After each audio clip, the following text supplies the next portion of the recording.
Please welcome Mike Jarvis. Man, a lot of accolades.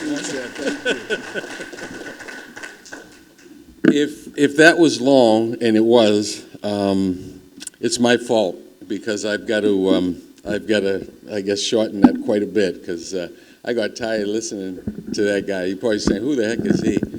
But first of all, I just want to tell you that, when I was teaching high school, I would start before every practice, I would just say to the kids, it's great to be alive. And I say this morning, it's great to be alive.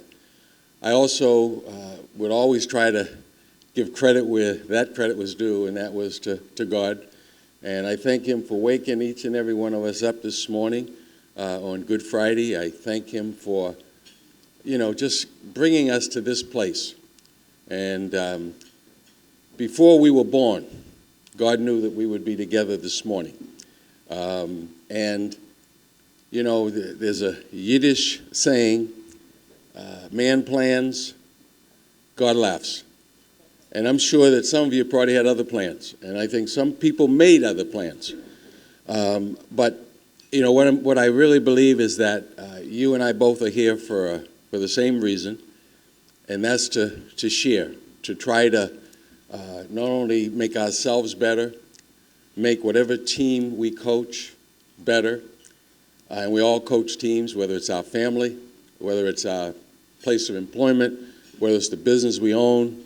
We all have teams that we coach and that we work with. And it's a team game, make no mistake about it. I know that God does not make mistakes. So there's a wonderful reason why I'm here. I also want to especially thank Michael for the invitation to come and speak again. I want to thank especially those of you who were here the last time I spoke. The fact that you're back again is encouraging to me. For those of you who were not here last time, like I said, I hope that I'll say a few things this morning that will resonate with you. Many of the things I'm going to talk about, you do already. That's why you're the success that you are. I'm going to actually use the 7 C's of leadership in my book as the backdrop. But before I get started, I just want to say a couple other things about myself that I want you to know. One, the most important probably thing that's happened in my life was when I moved next door to a young lady by the name of Cornelia Ann Gordon, who not soon, but quite a few years later, after about my third attempt and my third proposal, agreed to marry me.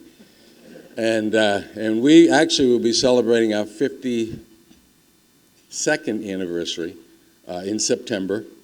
And, I told her a long time ago, we made a deal. I says, if you cook anywhere like your mother does, I'm never going to leave. And I promise I'll do the dishes after we eat. And I've been doing the dishes for 52 years. And I also told her that I'm never going to move out, that if ever the day came when she wanted me to leave, I was going to move up. I was going to put an addition onto the house, okay? Because especially back then, phys ed teachers didn't make a whole lot of money. As Mike said, I've got 2 beautiful children. Actually, I can't believe my wife will not take credit for our son who just turned 50 a couple of weeks ago. But we got 2 beautiful kids, 5 beautiful grandchildren. I've been teaching and coaching for over 40 years. And you know what, and I love to say this, I am a proud American citizen.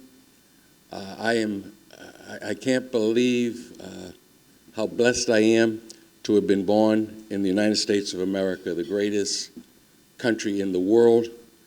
And like I said, I'm not a Democrat. I am not a Republican. I'm an American. And that's how I vote as an American citizen. And I'm proud to say I am. I've got a pair of specs that I'll be putting on and off occasionally. And like I said, I'm going to talk from this book, which was basically 70 plus years in the making. And I'd like to think that there's something in there for everyone. The 7 C's you asked, probably, and I've got some notes, just like, I go into a game as a coach, and I always have a game plan, just like when you go to do your business, you've got game plans, you've got a business plan. So we make notes. If you believe, as I do, and as most of us have learned, that the most important part of any activity is in the preparation. And I would be willing to say that probably 80 to 90% of the work that we do is in the preparation stages. And then the actual activity takes about 10%, maybe 20% of the effort.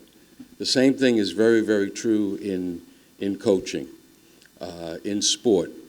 But we're all in sport, whether we put on a uniform or not. Because, in fact, we put on a uniform every day. We put on our business suit or our business dress, whatever it is. We all get dressed up, okay, to play the game of life and to play the game of business.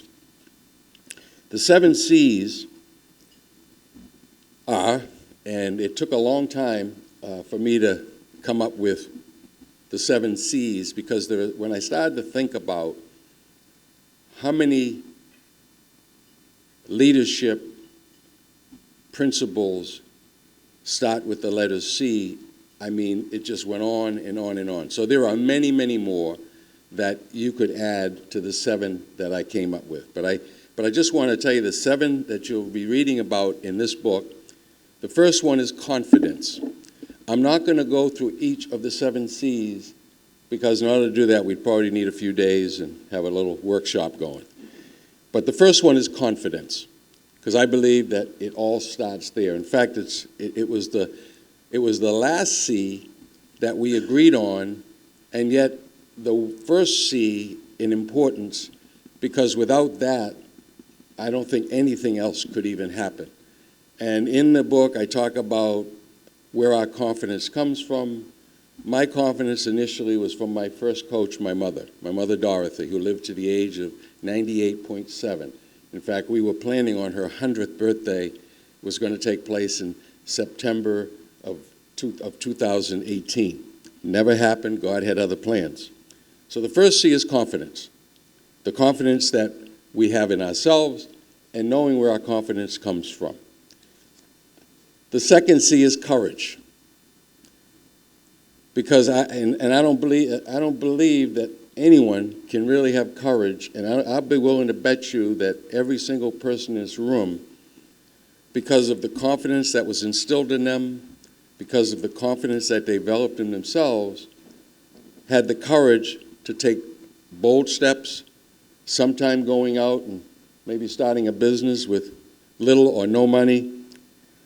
The confidence and the courage that it takes, I know the courage that it took me to get up and make my first speech in high school at the 8th grade graduation was because of the confidence that my sister Trudy placed in me. The third C is character. And I think everybody would agree that if you listed, everybody in this room listed C's representing leadership, character would obviously be in that list, maybe even first in that list. Who we really are, not who other people think we are.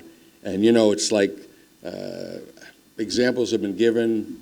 There's a tree, and there's the trunk of the tree. That's the meat of the tree, and then there's the bark on the tree. The bark on the tree, I think, represents our reputation, because a lot of people, as we know, are not who they say they are and do not live the way that they know they're supposed to live. So character is, once again, is incredibly important. Fourth C is commitment. Are we ready to say, I'm totally committed to this, I'm all in, I'm going to see it through from beginning to end? I know when I was recruiting players, I would want to know, hey, are you in this to win it? Are you in this for the long haul? Or when things get tough, or maybe when I yell at you for the first time, you're going to say, you know what, this guy is not for me, and you're going to leave. And players, there's over 500 athletes in college that played during the basketball season this year. And if you followed March Madness, you know how big college basketball is, men's basketball and women's basketball. Over 500 men have transferred or are in the process of transferring from one school to another. And most of them, it's just simply because they want more playing time. And also because a lot of them don't want to work for what they get because of the culture that they've been raised in and the fact that parents and coaches and everybody give people what they want and not what they need. And once again, there's a chapter on commitment. The C that I'm going to speak a little bit about today, because, like I said, I can't talk about all of them because you'd be here all day, and I know that's not the deal in the plan, is communication. But I do want to talk a little bit more in depth about communication. The sixth C is community. Right now you have a team. You're, as Michael said, get to know the folks at your table. So you've got a new team for some of you today. Many of you probably work together. So you're on that work team. Okay, family is a team. Your workplace, a team. If you coach a sports team, a team. It's community. Where you live hopefully becomes sort of like a real family. Community to me means family. It means unity. It means everybody working to try and make whatever place it is better. It means everybody getting to know what their roles are and then trying to perfect their roles. I was talking with a fellow last night at dinner, and I was talking about one of my mentors who happened to be Red Auerbach, the great coach, general manager, president of the Boston Celtics. As a little boy, my brother used to take me, he used to save up his money and take me to the Boston Garden, okay, where we would see the Celtics win championship after championship. They had the greatest coach in Red Auerbach. They had the most winningest player that ever played the game of basketball, any sport, in Bill Russell. And they had all of these magnificent players that Red would make a team out of. He would take and make the best community, the best family, the best team in all of his professional sports of all time. And what Red would do is he would analyze and he would recognize each and every person's gift. Everybody in this room has a special gift. Red was a master at recognizing what your gift was as a basketball player, and then putting you in a position where you could use that gift for the betterment of the team, and ultimately the goal was to win. To win. And I know the same fellow I was talking with last night was telling me about how he had got divorced and how his wife basically didn't want their son to ever fail. So they protected him so much so that he's totally useless today, because you have to compete in whatever it is that you do. Competition is healthy, especially if it's done right, and necessary, because we have to learn not only how to lose with some grace and humility, but we also have to learn how to win, because there's a lot of people that have no idea of what winning really means and don't know how to act when they're successful. But the great players, most of them had to go through a lot. The greatest player I ever coached was Patrick Ewing. But before I go into a little bit about Patrick and just pull out a jersey that once was, I guess he could fit in one time, a long, long time ago. The point I was trying to get to is that what Red did was he took your strengths and he had you just really exaggerate your strengths. And the fellow I was talking with last night was talking about how he was taught by his coach to work on his weaknesses, to get better at the things you couldn't do. And I said, I respectfully want to disagree. And my belief is this, that you want to take whatever strength you have, whether it's the strength of, whether it's your ability to communicate with your team, whether it's your ability to motivate your team, whether it's your ability to inspire your team, because those are the things that, leaders do. You want to take whatever that ability is and you want to try to perfect it. You want to try to get it so that you are the best in the world at whatever you do. That's what Red did. John Havlicek, if any of you followed professional basketball, old Boston Celtic, he wore number 17. His number's among the many great players in the rafters. He could not dribble the ball more than 3 times with his left hand.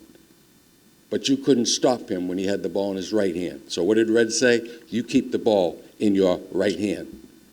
Bill Russell, greatest shot blocker, defensive player probably ever played a game of basketball. Red Auerbach didn't want Bill Russell to score. He said, you just take care of the defense, and so forth and so on.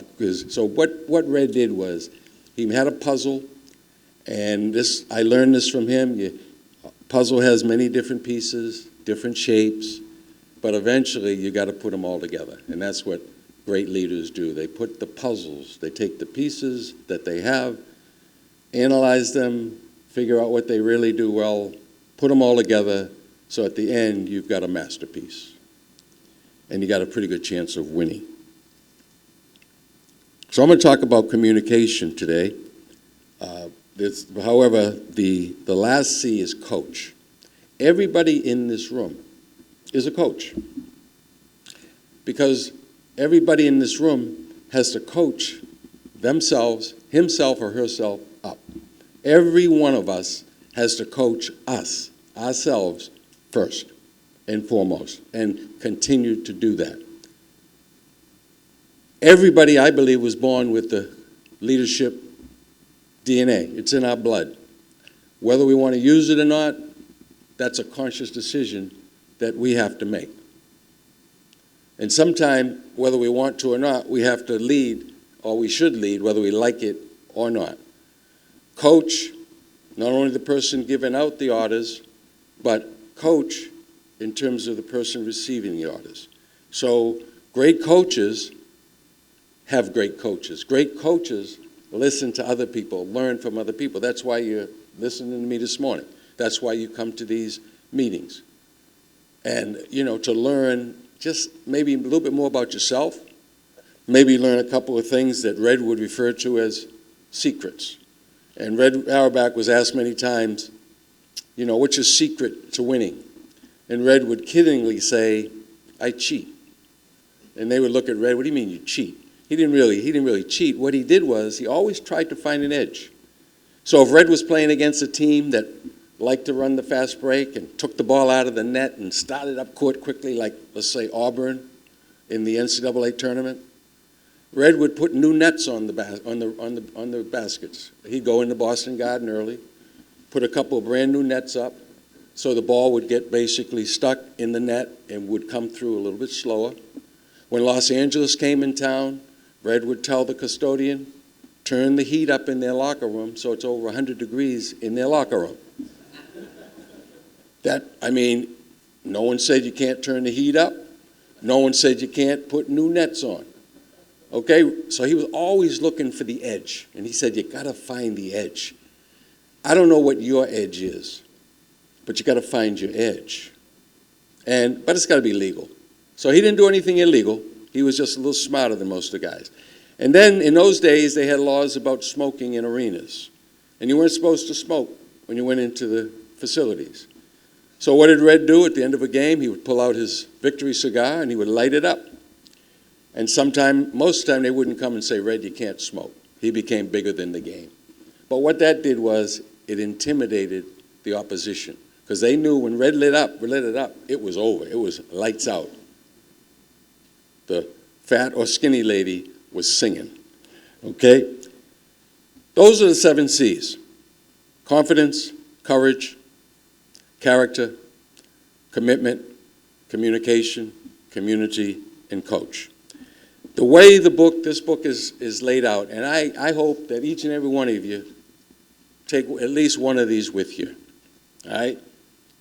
The way the book is laid out, and I think it's important for you it's not a typical leadership book, because it wasn't written by a typical leader. All right? It was written through the eyes and the lens of a coach, of a parent. Each of the chapters, there's 13 chapters. In each of the chapters, there are personal stories. My stories. It's my book, my stories. However, I also incorporate some stories from some other people that I have tremendous respect for to try and bring home the point. So there are life stories. They're attached. Also, there are many stories in here that were taken from primarily the Old Testament. When I talk about communication, I'm going to talk about probably the greatest communicator who ever lived. Jesus Christ. So there's references to things, thoughts, actions that took place thousands of years ago. In each chapter, there are 7 keys to each of the C's. So we went through and we said, okay, what 7 keys could we identify and connect with each of the C's? So in the chapter, there are 7 C's that are explained and written, I think, pretty plainly. Then there are 7 study questions. The book is designed for a person to think about themselves, to think about their leadership style, to think about the people they're leading. So there are 7 questions in each chapter to make you really have to think about what you just read and what you're doing, or what we are doing with our leadership gift. There are then follow-through items. Because a lot of times we read a book, we listen to someone speak, and it many times just ends there. It was a nice, feel-good message, and we leave feeling like, inspired, enthused. But many times we don't follow through and do anything to maybe bring that particular message home. So what we tried to do is list some simple follow-through items that we can do to put that C into practice. I end every chapter with a prayer. I firmly believe that, that helps. And that there's somebody much, much greater than me that's listening to me and wants me to be successful. I really believe that. And my mother taught me that a long, long time ago. You're probably saying, I got a couple of props. I got a shirt. This shirt, believe it or not, once was worn by Patrick Ewing. This shirt would have to be 5 times as big now, because he went from a 165-pound, thin young man to 235 before he left the high school. And then when he went to Georgetown, he went to about maybe 265. And when he played with the Knicks, I think he played probably at about 285. He now weighs probably closer to 400 pounds. I'm trying to get him to go on a diet. So this would not fit Patrick. But I bring this, and this is probably the prop I think I'll use today to bring home a point. And can you hear me okay on that? If I speak here? Or should I? Okay. I'll be fine? All right, I'll try to make sure I speak into the mic. Just speak loud. Okay. As a phys ed teacher, I had to learn how to do that too. And I also had a whistle. And when I blew the whistle, that meant no noise at all. So anyhow, when Patrick first was introduced, when I first met Patrick, it was the fall of 1973. I'm teaching physical education at my alma mater, at Cambridge, Ringe and Latin. When I went there, it was Ringe Tech, but I'm teaching physical education at the Cambridge High School.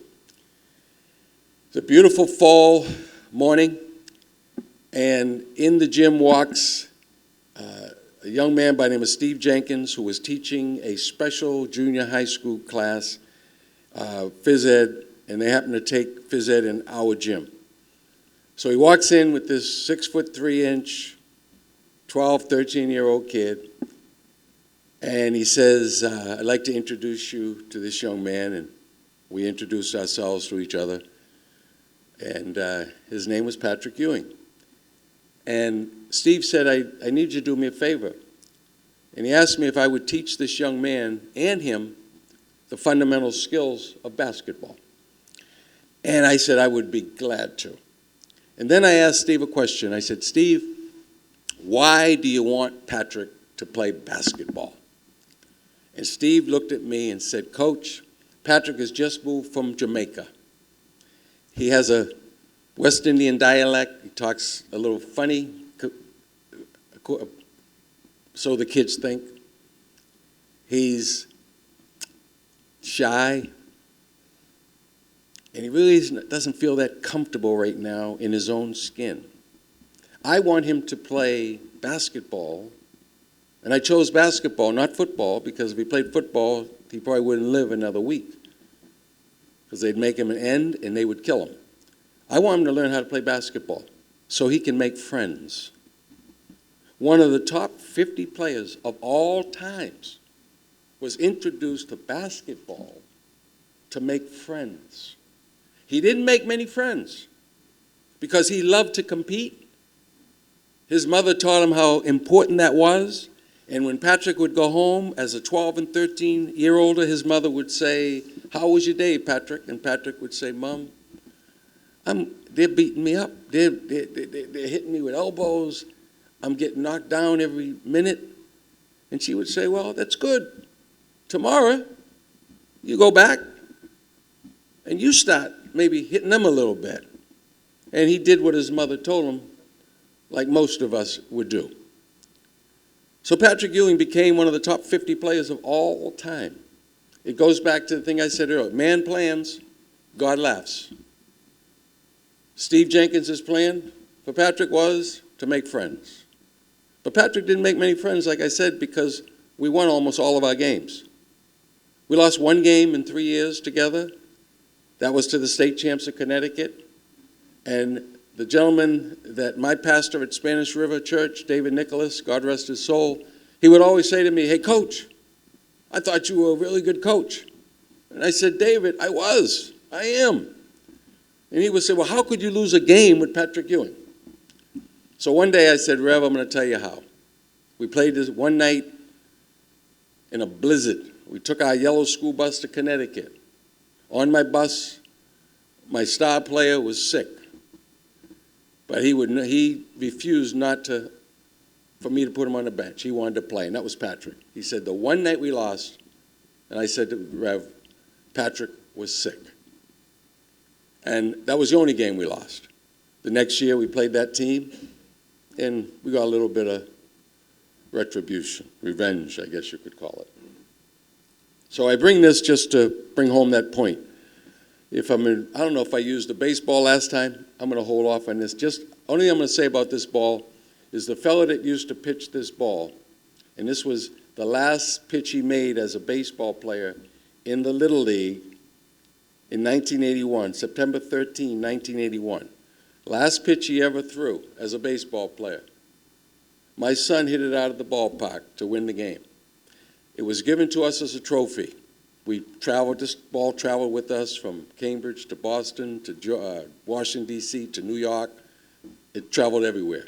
One night I got a call from the gentleman who threw this ball at the plate that Mike hit out the park, and he said, "I want you to thank little Mikey for me." Because when I went home, after the home run was hit, my dad looked at me and said, "You know what? My plans for you, son, to pitch someday for the Boston Red Sox, I don't know if that's realistic." And Matt said he went into other things. He went into acting. He went into eventually producing movies and being a movie star. And the guy that threw the ball was Matt Damon. And so one of my other students in school works for Matt, and I told her a couple weeks ago, I'm sending this ball out so Matt can sign it.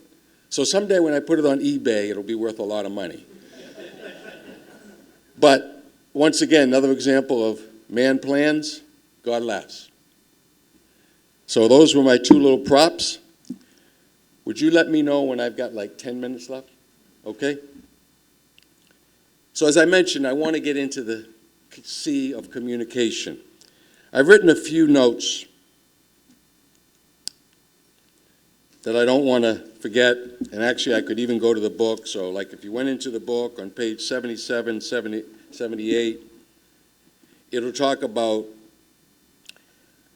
internal communication, speaking to your team. And it's really important for all of us to realize that before we go out into the world and share whatever business, whatever concept, whatever we have with the world as a whole, at large, we've got to first deal with the people, our immediate team, and that starts with us. we got to first communicate with ourselves. James 1:19 says this, "My dear brothers and sisters, take note of this. Everyone should be quick to listen, slow to speak, and even slower to become angry." Quick to listen, slow to speak, and even slower to become angry. I have violated all of those during my lifetime. I try not to fall into that category anymore, but there was a time when I wasn't a good listener. I thought I knew more than I knew. I spoke many times when I shouldn't have spoke or before it was the time to speak. And I had an anger problem. Well, one of the many stories, and I want to just share this one story with you. It's 1979. We are playing in the state championship, my first year coaching at the high school. My first year coaching Patrick. We're playing in the Boston Garden, sold out Boston Garden. The old Boston Garden used to hold 13,909 people. There were over that many people in the garden this night. In the stands was my hero, Red Auerbach, Coach John Thompson at Georgetown, who had come to see our team, particularly Patrick, play. And we were playing against a team that had an All-American on their team by the name of Paul Little from Boston Latin. They were really, really good, and he was great. Now, we're supposed to, in fact, I was told before I took the job that year that anything less than winning the state championship was not going to be acceptable. Anything less than winning it all was not going to be acceptable. But I had waited 10 years for that job, so I didn't care. If they told me we had to win every game by 50 points, I would have tried to do that with the team, but we didn't. But we did win all of our games that year. But on this one particular night, we were playing in the semifinals, and it's like we're down 15 points at halftime. And I am like, I've already figured out who I'm going to chew out at halftime. I'm going to be throwing stuff all over the locker room. I'm going to be getting in kids' faces. And I'm going to read the riot act to my guys. Because that's how I was. On my way to the locker room in the Boston Garden, I feel someone on my arm. It's my youth basketball coach, the gentleman who taught me how to play when I was 10 years of age. And he came up to me, and I turned around, and I saw it was Jarvis, my first coach. And he said, "Mike," he says, "I'm so proud of you. You're doing a great job with the team. And everybody in Cambridge is proud of you." He says, "You know," because he knew me, because he had thrown me out of the community center on a few different occasions for my anger problems. So he says, "Listen." And I listened. He says, "Be kind. Be gentle. Be positive." And I'm telling you, I'm saying to myself, this is impossible. Well, I listened, and I did what he said. I went into the locker room. And the guys, they were petrified. I loosened my tie, I took off my jacket, I put my foot up on a chair, and I smiled, which I didn't do a lot when I coached. And immediately, the tension in the room was gone. And I went around, instead of telling my guards they had to pass the ball more, they were shooting too much, I said, "Listen, just remember how we got here. Just do what you do." I went to my power forward, Billy Ewing, and I said, "Billy, you're not rebounding the ball the way that you usually do. Go after every rebound." And I said, "Patrick, You just keep doing what you're doing. And everybody else, just play your roles. I told them I believed in them, and we went out and we played but we won the game. We don't win that game, we don't win our first state championship, and the next two don't come after it. And I learned a lesson that night that, for the most part, I followed throughout the rest of my career. There were nights when I, like all of us, slipped back into old bad habits. But I always thought back to that night when Ringe Jefferson grabbed me by the arm and said, be gentle. So once again, you go back to your words and communications. I mean, what we say is one form of communication. And it's very important what we say. We want to be an encourager. We want to give people the courage to do the things that they do. We want to inspire people to do more than they believe they can do, just like my mom and my sister did for me and like Ringe did for me. We want to just let people know how much we care about them and how much we love them. So we communicate with our words. We communicate many times by just our dress, how we dress. Kids tell me many times just by how they come in for an interview to get a scholarship, what they're about or how serious they are. Kid comes in with a hat on. That means I got to tell him to take his hat off, so that's not good. Comes in with his pants down. Come on, man, pull your pants up, tighten up the belt. Or if we're on the road and we're traveling, and I said that we're supposed to wear our sweats, so, on this trip, and you see one kid in something different, they tell you a lot about, they communicate. We all communicate by just how we dress. If I came today in a pair of shorts and a pair of sneakers, you'd probably say, he's a coach. But I have too much respect for Michael and for you to come here any other way than I look today. We communicate by our facial, body language. A smile is worth 1,000 words, as hard as it is sometimes. My wife kills me sometime with a smile. She also kills me sometime because I know when I really messed up and she don't cook for me. So she's got a lot of, or when she starts talking very softly. I learned that from my wife. And players, people, many times, when they're getting scolded, the person's voices rise. Nothing will diffuse a situation sometime better than a soft tone. And whenever my wife is speaking very, very softly, I'm in trouble. And I tried to carry that over with my team. Body language. I watch players on the bench. I'm watching a team, how the players sit on the bench. Are they slouched back in the chair, or in the NBA game the other night? I don't know how many of you even know. There was Philadelphia's playing.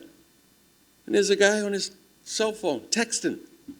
Now, he gave some excuse. There was no excuse for that whatsoever. Texting.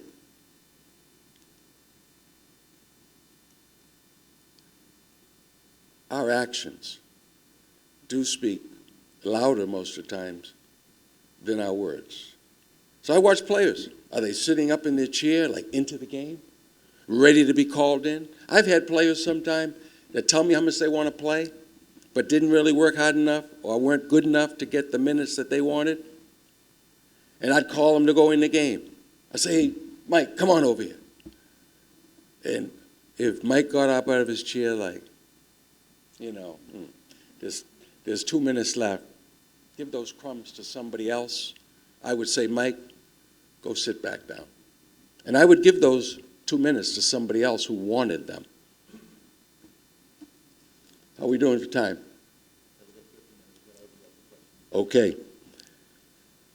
What I did, and I'm going to finish with this on communication. I talked about great leaders and how great leaders communicate.